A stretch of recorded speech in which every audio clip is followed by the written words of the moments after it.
Tomorrow marks 6 months since the Memorial Day tornadoes, and some local school districts will lose thousands of dollars because of cuts in property taxes. The Trotwood Madison district, for example, faces a loss of $320,000 next year alone. 2 News reporter Kristen Eskow spoke with school officials about how they're going to handle that loss. Mark and Brooke, Trotwood Madison school leaders tell me that number from the auditor's office was nearly twice what they expected. And district leaders say they're already spending about $100,000 this school year to bus in students who are living outside the district. Any revenue loss is a loss to our students and to our district. As repairs continue across Trotwood 6 months after the tornadoes and property taxes go down, the school district is set to take another hit.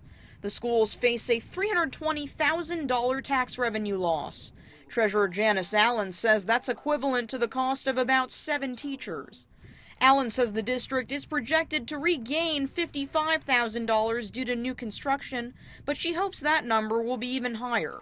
What we're looking at is redirecting dollars, and so we're looking at our grant funds to see if we can't pull some of those general fund dollars and pay for those extra expenses through grants. School Board President Denise Moore says she believes the state should help make up for some of that lost funding and is looking into what types of grants the district can qualify for. Knowing those tolls now, we could definitely have those conversations along the lines of how does the state work with districts that are hit. School leaders have not ruled out the possibility of cuts, but Allen says as administrators review the district's budget, parents and students shouldn't be worried. We're going to continue to have the best school district that we can, regardless of some of the adversities that we faced.